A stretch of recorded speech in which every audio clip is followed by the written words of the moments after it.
Welcome back to the True Crime series. Today we are going to be looking at the Butcher of Rostov, also known as Andrei Chikatilo. On December 22nd, 1978, Chikatilo lured a 9-year-old girl, Yelena Zakhanova, to a small house he had purchased in the woods. He attempted to rape the young girl, however he couldn't get an erection. Instead, he ended up stabbing and choking the young girl until he ejaculated.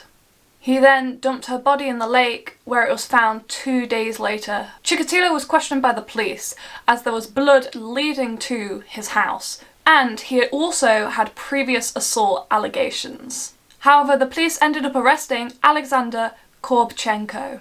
He was a neighbour who had had previous convictions of murder and assaults, and he was wrongfully arrested and sentenced to death. This event marked the start of Chikatilo's killing spree. He ended up getting arrested for 53 murders in the end, and tried for multiple cases of sexual assault. And I know what you're thinking, 53?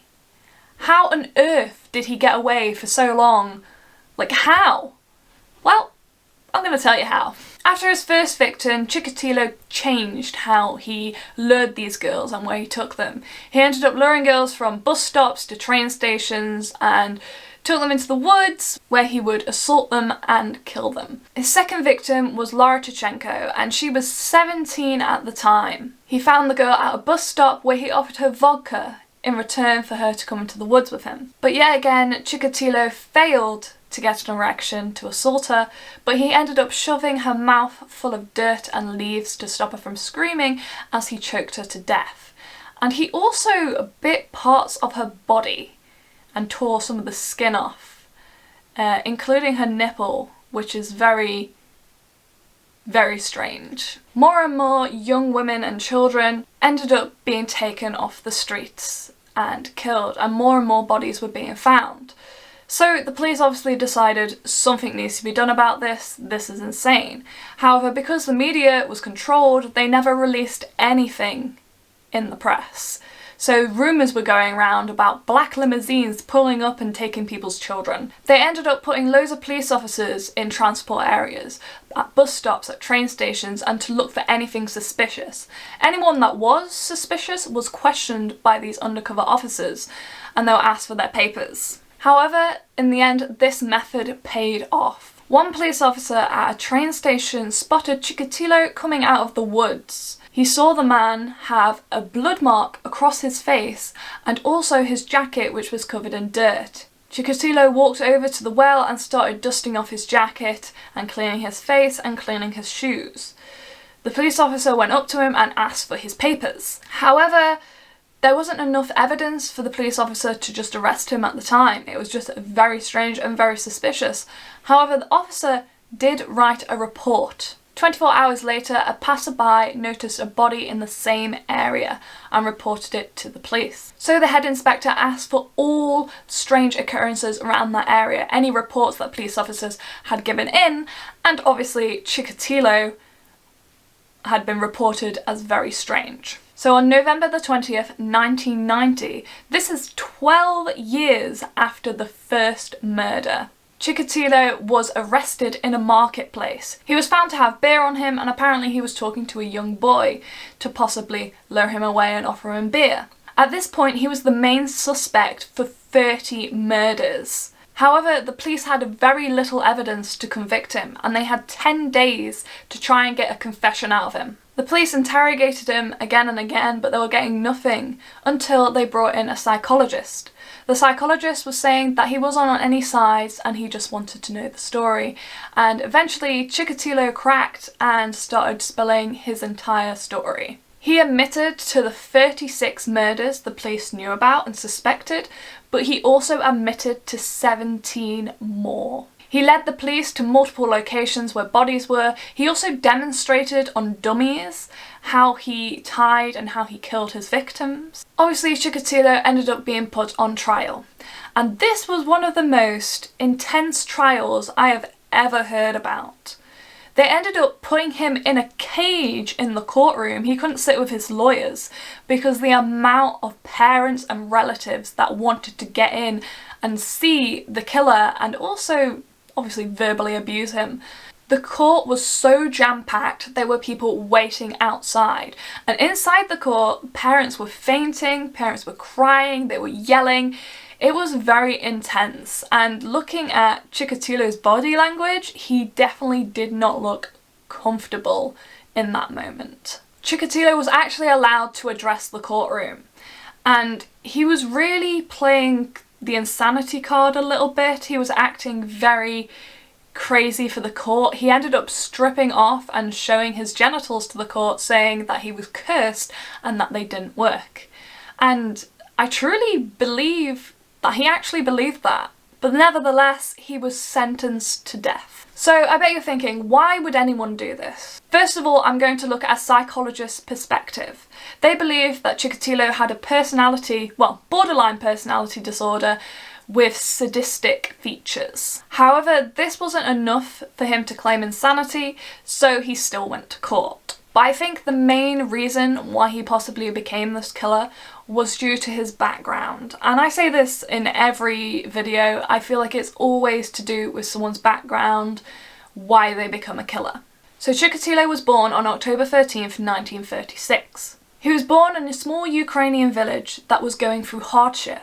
This was during the period where Stalin had forced agricultural collectivization, which means that everybody who owned farms had to give their crops to the government so they could be spread around. However, this wasn't for the Ukraine, this was for Russia. So a lot of people in the Ukraine were starving. I think it was over 2 million or 2.4 million people passed away during this period. His mother ended up saying to him that he can't play out at night because his older brother, before he was born, was taken and was eaten by cannibals. And this was kind of weirdly a normal thing in Russia at the time. People will talk about cannibals a lot because people were starving, and there were possible cases where people ate each other. That was the level of desperate times. And obviously the mother saying that to him must have terrified him. The cannibals are gonna get you, you're gonna be eaten. Like, a little child would be absolutely terrified of that. I was terrified of Doctor Who, never mind cannibals. His mother also used to beat him and abuse him, especially as he used to wet his bed. And no wonder why. This woman really did something to her child. Later on, German soldiers ended up taking part of Ukraine. This is like a theory amongst detectives and psychologists, and they believe that Chikatilo might have witnessed his mother being raped by a German soldier as his younger sister was born when his father wasn't really around. His father ended up returning home with tuberculosis, therefore stepping out of the war. And this was seen as really unhonourable in the community, and almost like he had been a traitor and he had let the side down, because it was either you died in the war or you survived in the war. That was the sort of vibe they were going for. Chikatilo was actually a very smart kid. He was pretty much the top of his class, however he was extremely shy and really struggled to talk to girls. He ended up being bullied in school because apparently one of the girls he ended up talking to, even though he struggled, he couldn't get an erection, and that sort of spread round, and he was teased massively. Desperate to leave his village where he was just being made fun of, he decided to aim his sights high and go to Moscow University. However, he failed his entry exams and sort of blamed that on the fact that they wouldn't let him in because of his father being a traitor. So, not very good. He still ended up going on to study, and he even joined part of the army at certain points, and was part of the Communist Party. Later on, he ended up getting married to an arranged marriage that his sister sort of organised. And even though he wasn't capable of a normal sexual relationship, he still ended up having 2 children. He also ended up getting his 3rd degree at this point and started teaching. And he believed that in classroom he would have this authority. but the students never gave him any authority. They would take the mick out of him constantly and would be very disrespectful towards him. At this moment in time, he ended up sexually assaulting a few students and ended up having to resign. He also started to hate young lovers. He believed that they were lowlives, and yet they still had something that he never had, a normal sexual relationship. This is where I believe he had an issue with his own ego. He believed that he was superior to everybody else, but he couldn't have what everybody else had. For him, this was a curse, which caused him to be enraged. Now, I don't know whether the reason why he killed all these girls was that he was trying to make himself normal, or maybe the fact that he just hated these young people that were able to have something that he never had. Overall, this is a very disturbing case. The Butcher of Rostov definitely killed a lot of people, probably more than what we even think he killed. However, justice came through in the end. If you enjoyed this video, please give it a like, subscribe, why not, it's free and it will really help me out. And you can check out the true crime playlist. I make true crime videos every month, so check that out, and hopefully I will see you all in the next one. Bye!